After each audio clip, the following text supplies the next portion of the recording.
আবারও হামলার ঘটনা ঘটেছে জাতীয় পার্টির কেন্দ্রীয় কার্যালয়ে। গণ অধিকার পরিষদের সভাপতি নুরুল হক নূরের ওপর হামলার পরদিন এই ঘটনা ঘটেছে।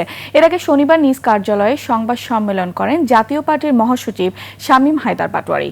অভিযোগ করে বলেন, সংসদ নির্বাচন বানচাল করতেই তাদের অফিসে এই হামলা। এছাড়া এ দিন উত্তরার জাতীয় পার্টির চেয়ারম্যান জিএম কাদেরের বাসার সামনে তার কুশপুতুল পোড়ায় উত্তেজিত ছাত্র জনতা। ইমন চৌধুরীকে সঙ্গে নিয়ে সোহেল সামির রিপোর্ট। শনিবার সন্ধ্যায় হামলা হয় রাজধানীর কাকরাইলের জাতীয় পার্টির কেন্দ্রীয় কার্যালয়ে। কাকরাইল বিজয়নগর এলাকায় বিপুল সংখ্যক পুলিশ মোতায়েন থাকলেও বিক্ষুব্ধদের থামানো সম্ভব হয়নি। বিক্ষুব্ধরা মিছিল নিয়ে যাওয়ার সময় জাতীয় পার্টির অফিসে ভাঙচুর শুরু করে। সে সময় অফিসের ভেতরে আগুন দেয়া হয়। বিকেল থেকেই জাতীয় পার্টির অফিসের সামনে অবস্থান নেয় জুলাই মঞ্চের সদস্যরা। সে সময় তারা ফ্যাসিবাদ বিরোধী নানা স্লোগান দিতে থাকে। সে সময় অফিসের ভেতরে সংবাদ সম্মেলন করেন জাতীয় পার্টির মহাসচিব।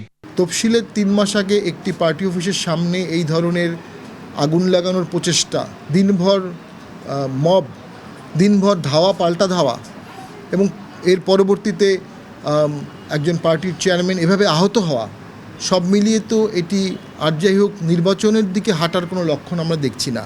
জাতীয় পার্টির চেয়ারম্যান জিএম কাদেরের উত্তরার বাসভবনের সামনেও চলে বিক্ষোভ। পোড়ানো হয় তার কুশপুতুল। শুক্রবার গণ অধিকার পরিষদের নেতা নুরুল হক নূর ও তার দলের নেতাকর্মীদের উপর হামলা হয়। এতে গুরুতর আহত অবস্থায় নূর ঢাকা মেডিকেল কলেজ হাসপাতালে চিকিৎসাধীন। সোহেল সামি, 21 টেলিভিশন, ঢাকা।